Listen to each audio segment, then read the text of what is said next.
Capítulo 41. Controlem a moeda e os tribunais, e que a ralé fique com o resto. É o que aconselha o imperador Padishá. E ele lhes diz: se quiserem lucro, governem. Há verdade nessas palavras, mas eu me pergunto: quem é a ralé e quem são os governados? Mensagem secreta de Muad'Dib ao Landsraad, excerto de Despertar de Arrakis, da princesa Irulan. Um pensamento espontâneo chegou à mente de Jessica. Paul deve fazer seu teste de monta-arenador a qualquer momento. Tentam esconder isso de mim, mas é óbvio. E Chani partiu numa missão misteriosa. Jessica estava sentada em sua câmara de repouso, aproveitando um momento de paz entre as aulas da noite. Era uma câmara agradável, mas não tão grande quanto aquela de que desfrutara no Siettab antes de fugirem do pogrom. Ainda assim, o lugar tinha tapetes espessos no chão, almofadas macias, uma mesa de centro baixa e bem à mão, cortinas multicoloridas nas paredes e luce-globos suaves e amarelos no alto. O aposento estava impregnado com o odor acre, vago e característico de um Seed Freeman, que ela começara a associar à sensação de segurança. Mas ela sabia que nunca se livraria da impressão de estar num lugar alienígena.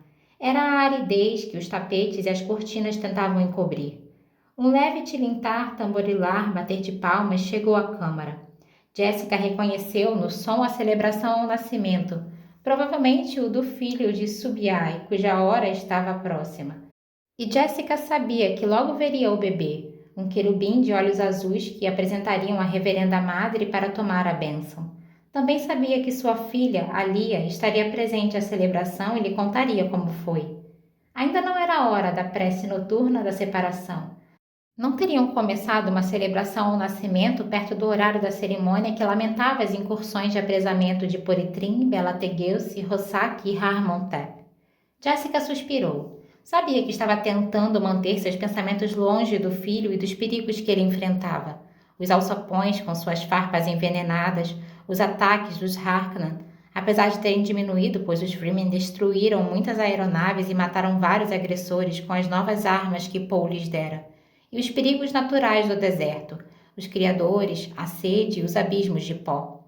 Pensou em pedir café, e com o pensamento veio aquela impressão onipresente de paradoxo no modo de vida dos Fremen.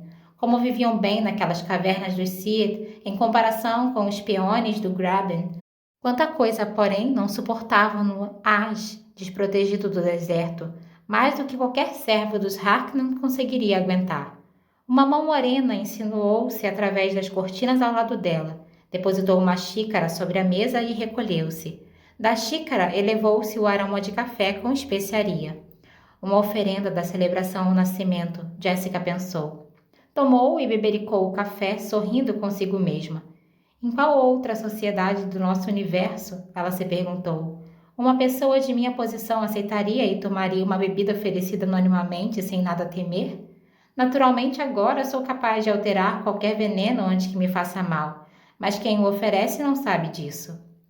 Esvaziou a xícara, sentindo a energia e o efeito estimulante de seu conteúdo, quente e delicioso, e imaginou que outra sociedade teria uma consideração tão natural por sua privacidade e seu conforto, a ponto de a pessoa responsável pela oferenda se intrometer o bastante apenas para deixar ali o presente sem incomodá-la? Era um presente enviado pelo respeito e pelo carinho com um leve toque de temor. Outro elemento do episódio se impôs à percepção de Jessica. Ela havia pensado em tomar café e o café aparecera. Sabia que não tinha nada a ver com telepatia. Era o Tau, a unidade da comunidade do Seed, uma compensação do veneno sutil da dieta baseada em especiaria que todos compartilhavam.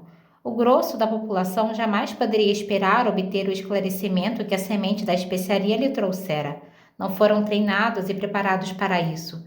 Suas mentes rejeitavam o que não conseguiam entender nem abarcar. Ainda assim, por vezes, sentiam e reagiam como se fossem um só organismo. E a ideia de coincidência não entrava em suas mentes. Será que Paul passou em seu teste na areia? Jessica se perguntou. Ele é capaz, mas os acidentes podem abater até mesmo os mais capazes. A espera. É a monotonia, ela pensou. Conseguimos esperar somente durante algum tempo, e aí somos vencidos pela monotonia da espera. Havia todo tipo de espera em suas vidas. Há mais de 2 anos estamos aqui, ela pensou, e ainda teremos de esperar 2 vezes mais antes de podermos sonhar em tentar arrancar Arrakis do governador Harknan, ou Mudir Nahia, do Bruto Raban. Reverenda Madre? A voz que vinha do lado de fora das cortinas à porta de Jessica era a de Hará, a outra mulher da família de Paul. Sim, Hará. As cortinas se abriram e Hará pareceu atravessá-las sem tocar o chão. Calçava as sandálias que se usavam no Cid, vestia um sari vermelho e amarelo que deixava seus braços nus quase até os ombros. Os cabelos negros estavam repartidos ao meio e penteados para trás, como as asas de um inseto, oleosos e colados à cabeça. As feições aquilinas e salientes davam forma a uma carranca fechada. Atrás de Hará vinha Alia, a menina de 2 anos. Vendo sua filha, Jessica se impressionou, como acontecia muitas vezes, com a semelhança entre Alia e Paul naquela mesma idade. A solenidade deslumbrada no olhar inquisitivo, os cabelos escuros e a firmeza da boca. Mas também havia diferenças sutis e era nisso que muitos adultos achavam Alia inquietante. A criança, que havia pouco começara a andar, portava-se com uma serenidade e uma consciência incompatíveis com sua idade. Os adultos ficavam chocados ao vê-la rir de um jogo sutil de palavras entre homens e mulheres, ou flagravam-se dando atenção a seus quase cesseios, a voz ainda toldada pelo palato mole em formação, e descobrindo nas palavras da menina comentários maliciosos que só poderiam se basear em experiências que nenhuma criança de 2 anos teria vivido. Hará sentou-se numa almofada com um suspiro exasperado e olhou feio para a criança. Alia, Jessica fez um gesto para a filha. A menina foi até uma almofada ao lado de Jessica, sentou-se e segurou a mão da mãe. O contato da pele restaurou aquela percepção comum que as duas dividiam desde antes do nascimento de Alia. Não era uma questão de compartilhar pensamentos, apesar dos surtos telepáticos que ocorriam quando as duas se tocavam durante uma cerimônia na qual Jessica transformava o veneno da especiaria. Era algo maior, uma consciência imediata da presença de outra centelha viva, uma coisa aguda e pungente, uma simpatia neural que as tornava emocionalmente uma só. Da maneira formal apropriada a uma integrante da família de seu filho, Jessica disse: Subak Kuhahara. Como está na noite de hoje? Com a mesma formalidade tradicional, a outra respondeu: Subak Mnar. Estou bem. As palavras saíram quase monótonas. Ela voltou a suspirar. Jessica sentiu que Alia achava graça de alguma coisa. A Ganima de meu irmão está aborrecida comigo, disse Alia com seu quase cesseio. Jessica notou o termo que Alia havia usado para se referir a Hará, Ganima. Nas sutilezas da língua Fremen, a palavra significava uma quase adquirida em batalha, com a implicação extra de que a coisa não era mais usada para sua finalidade original, um ornamento, uma ponta de lança usada como peso de cortina. Hará olhou feio para a criança. Não tente me insultar, menina. Conheço o meu lugar. O que foi que fez desta vez, Alia? Perguntou Jessica. Hará respondeu. Ela não só se recusou a brincar com as outras crianças hoje, como também se meteu onde... Escondi-me atrás das cortinas e vi o bebê de Subiaia nascer, disse Alia. É um menino. Ele chorou e chorou. Que pulmões! Quando ele já tinha chorado o suficiente... Ela apareceu e o tocou, disse Hará. E ele parou de chorar.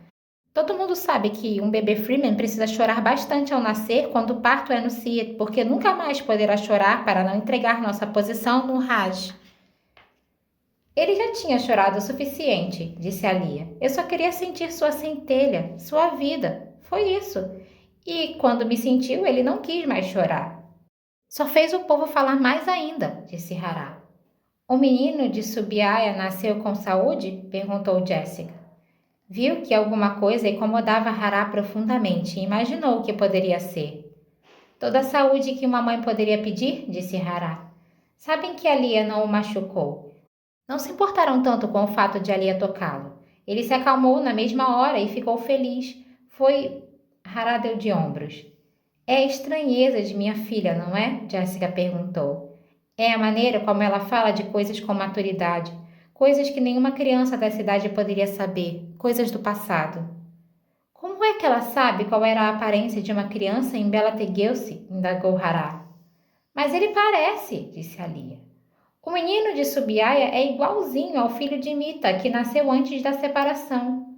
Alia, Jéssica disse, eu lhe avisei. Mas, mãe, eu vi e era verdade e... Jéssica sacudiu a cabeça, vendo os sinais de inquietação no rosto de Hará. O que foi que dei à luz? Jéssica se perguntou. Uma filha que ao nascer sabia tudo o que eu sabia e mais. Tudo o que lhe revelaram os corredores do passado por meio das reverendas madres dentro de mim.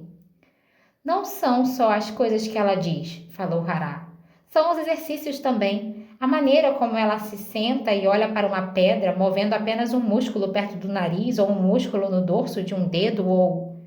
Fazem parte do treinamento das Bene Gesserit, disse Jéssica. Sabe disso, Hará? Quer negar a minha filha a sua herança? Reverenda Madre, sabe que não me importo com essas coisas, disse Hará. É o povo e a maneira como resmungam. Sinto que é perigoso. Estão dizendo que sua filha é um demônio, que as outras crianças se recusam a brincar com ela, que ela é... Ela tem tão pouca coisa em comum com as outras crianças, Jéssica disse. Ela não é um demônio. É só a... Claro que não é. Jéssica viu-se surpresa diante da veemência no tom de voz de Hará e olhou para Alia. A criança parecia perdida em pensamentos, irradiando uma sensação de espera. Jéssica voltou sua atenção para Hará. Respeito o fato de que você faz parte da família de meu filho, Jéssica disse. Alia estremeceu em contato com a mão dela. Pode falar francamente comigo, seja o que for que a incomoda. Não farei parte da família de seu filho por muito mais tempo, disse Hará. Esperei todo esse tempo pelo bem de meus filhos, por causa do treinamento especial que eles recebem por serem filhos de Yusu. É o pouco que pude lhes dar, pois é bem sabido que não divido a cama com seu filho. Alia voltou a se mexer ao lado dela, meio adormecida, cálida. Mas você teria sido uma boa companheira para meu filho, Jéssica consolou. E acrescentou consigo mesma, pois aqueles pensamentos nunca a abandonavam. Companheira, não esposa. Os pensamentos de Jéssica dirigiram-se ao centro, à mágoa provocada pelo falatório no CIET que o relacionamento de Chani e seu filho havia se tornado algo permanente, um casamento. Amo Chani, Jéssica pensou, mas lembrou a si mesma que o amor tinha de dar lugar à necessidade da realeza. Os casamentos reais tinham outros motivos além do amor. Acha que não sei o que está planejando para seu filho? Perguntou Hará. O que está querendo dizer? Indagou Jéssica. Planeja unir as tribos sob o comando dele, disse Hará. E isso é ruim? Vejo perigo para ele, e Alia é parte desse perigo. Alia aconchegou-se mais perto da mãe, com os olhos agora abertos, estudando Hará. Tenho observado vocês duas juntas, continuou Hará. A maneira como se tocam. E Alia é como se fosse meu sangue, porque é irmã de alguém que tenho como irmão. Cuido dela desde que era só um bebezinho, desde o tempo da razia, quando fugimos para cá. Vi muitas coisas a respeito dela. Jéssica concordou com a cabeça, sentindo a inquietação crescer dentro de Alia ao seu lado. Sabe o que quero dizer, falou Hará. A maneira como ela sempre entendeu o que lhe dizíamos. Onde já se viu um bebê conhecer a hidrodisciplina desde tão cedo? Que outro neném, ao pronunciar as primeiras palavras para sua babá, disse: Amo você, Hará. Hará olhou para Alia. Por que acha que aceito os insultos que ela me lança? Sei que ela não faz por mal. Alia olhou para a mãe. Sim, tenho o poder da razão, reverenda madre, disse Hará. Poderia ter sido uma ceiadina. Vi o que vi. Hará, Jéssica deu de ombros. Não sei o que dizer. E viu-se surpresa consigo mesma porque era realmente a verdade. Alia se impertigou, aprumou os ombros. Jéssica percebeu que a sensação de espera havia chegado ao fim, uma emoção composta de decisão e tristeza. Cometemos um erro, disse Alia. Agora precisamos de Hará.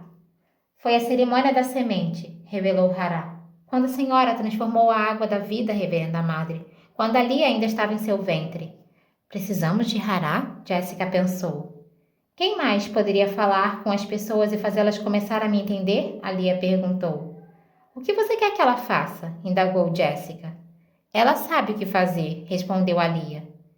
Direi a eles a verdade, disse Hará. Seu rosto de repente parecia velho e triste, com a pele cor de oliva e enrugada, um sortilégio nas feições pronunciadas.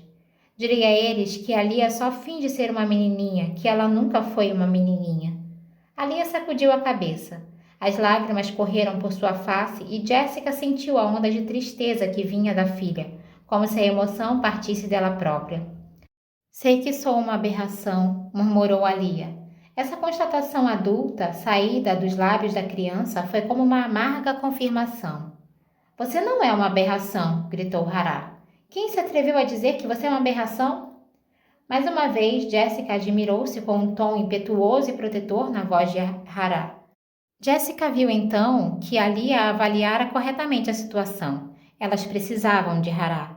A tribo entenderia Hará, tanto suas palavras quanto suas emoções, pois era óbvio que ela amava a Lia como se a menina fosse sua própria filha. Quem foi que disse isso? Repetiu Hará. Ninguém. A Lia usou uma ponta da aba de Jessica para enxugar as lágrimas em seu rosto. Alisou o manto onde o havia molhado e amassado. Então não fale assim, Hará ordenou. Está bem, Hará. Agora, disse Hará, pode me contar como foi, para que eu possa contar aos outros. Conte-me o que aconteceu com você. A Lia engoliu em seco e olhou para a mãe. Jessica fez que sim. Um dia eu acordei, disse a Lia. Foi como acordar depois do sono, só que eu não me lembrava de ter ido dormir. Eu estava num lugar morno e escuro e estava assustada.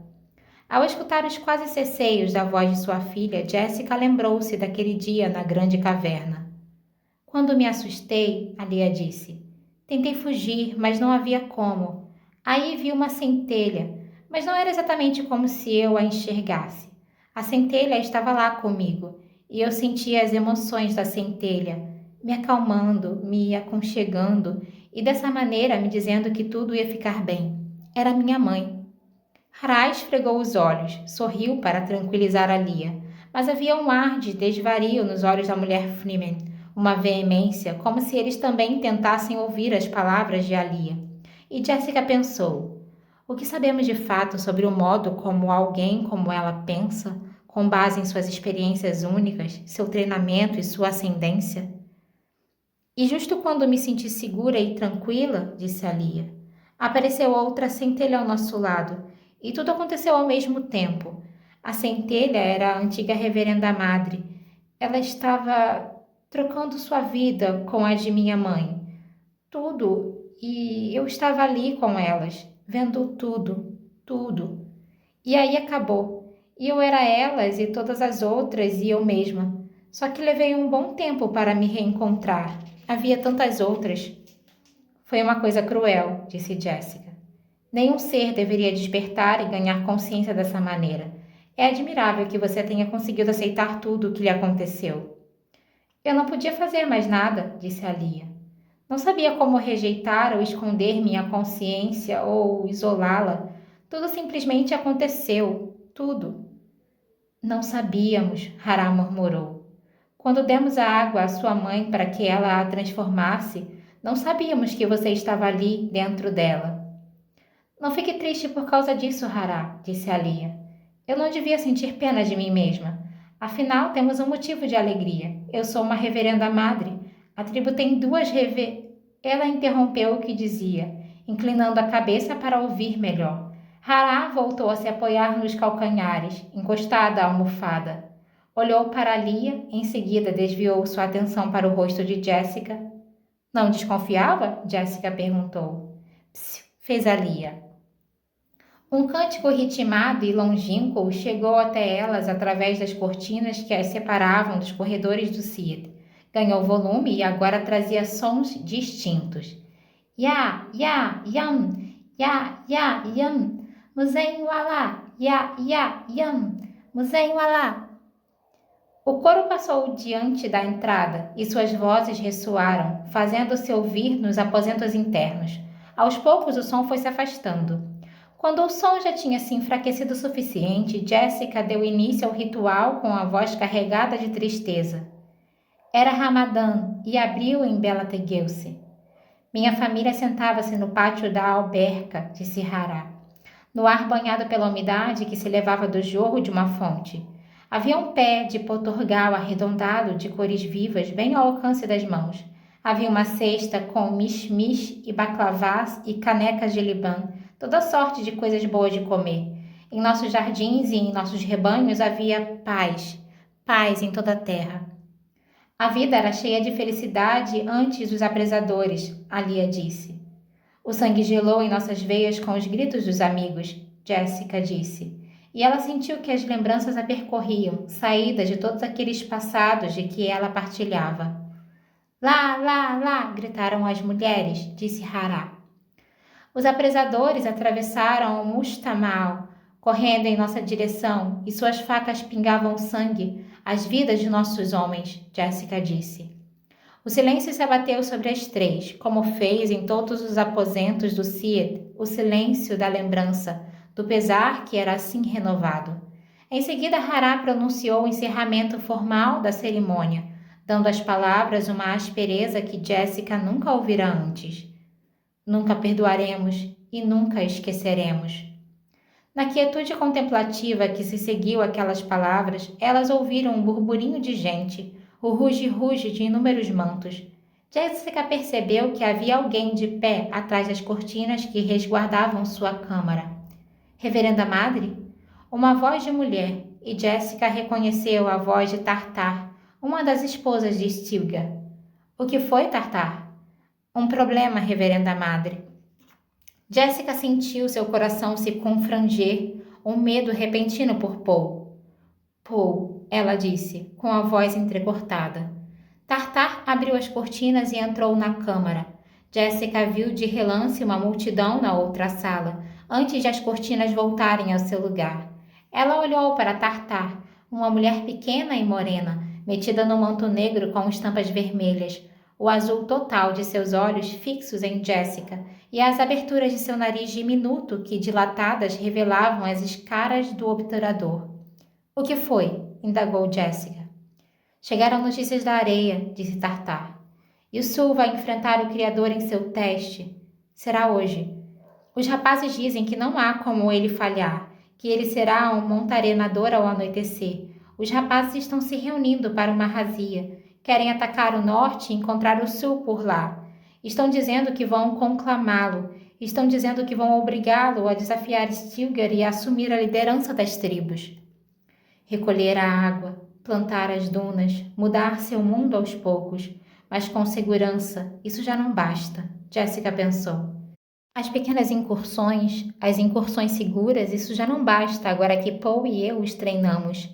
Eles sentem sua força, querem lutar. Tartar trocou de pé e pigarreou. Sabemos que é necessário esperar com cautela, Jessica pensou. Mas eis aí o âmago de nossa frustração. Também conhecemos o mal que uma espera muito prolongada pode nos causar. Perdemos nossa noção de propósito quando a espera se alonga. Os rapazes estão dizendo que se Yusul não desafia Stilgar é porque tem medo, disse Tartar. Ela baixou o olhar. Então é assim, Jessica murmurou e pensou. Bem, eu já sabia. E Stilgar também. Mais uma vez Tartar pigarreou. Até mesmo meu irmão, Schwab, está dizendo isso, ela falhou. Eles não deixarão escolha para Yusul. Então chegou a hora, Jessica pensou. E Paul terá de lidar com isso sozinho. A reverenda madre não se atreve a se envolver na sucessão. Alia soltou a mão da mãe e disse: Irei com Tartar ouvir os rapazes. Talvez haja um jeito. Jessica trocou olhares com Tartar, mas falou para Alia: Vá então, e venha me contar o que ouviu tão logo puder. Não queremos que isso aconteça, reverenda madre, disse Tartar. Não queremos, Jessica concordou. A tribo precisa de toda a sua força. Olhou para Hará. Você irá com elas? Hará respondeu a parte implícita da pergunta. Tartar não deixará que façam mal a Alia. Sabe que logo seremos esposas do mesmo homem, ela e eu. Andamos conversando, Tartar e eu. Hará olhou para Tartar, depois para Jessica outra vez. Chegamos a um acordo. Tartar deu a mão a Alia e disse: Temos de nos apressar. Os rapazes estão de partida. Elas saíram pelas cortinas, a criança de mãos dadas com a mulher pequenina, mas parecia que a criança liderava. Se for o Muad'Dib matar Stilgar, isso não fará nenhum bem à tribo, disse Hará. Foi sempre assim a tradição da sucessão, mas os tempos mudaram. Os tempos também mudaram para você, constatou Jéssica. Não pense que tenho alguma dúvida quanto ao resultado de uma batalha como essa, disse Hará. Não há como o Sul perder. Foi isso que quis dizer, falou Jéssica. E crê que meus sentimentos pessoais afetam meu discernimento, disse Hará. Ela sacudiu a cabeça e seus hidroanéis tilintaram junto ao pescoço. Como está enganada. Talvez a senhora pense que lamento não ser a escolhida de Yusu, que tem o ciúme de Chani. Fazemos nossas escolhas na medida do possível, disse Jéssica. Tenho pena de Chani, falou Hará. Jéssica se impertigou. O que quer dizer? Sei o que a senhora pensa de Chani, disse Hará. Crê que ela não é a esposa certa para seu filho. Jéssica se recostou e relaxou sobre as almofadas. Deu de ombros. Talvez. Pode ser que tenha razão, continuou Hará. Se tiver, pode ser que encontre uma aliada surpreendente, a própria Chani. Ela quer o que for melhor para ele. Jéssica engoliu saliva para se livrar de um nó repentino na garganta. Chani me é muito querida, disse. Ela não poderia ser... Seus tapetes estão muito sujos, disse Hará. Correu os olhos pelo chão, evitando o olhar de Jéssica. É tanta gente pisando aqui o tempo todo. A senhora devia realmente mandar limpá-los com mais frequência.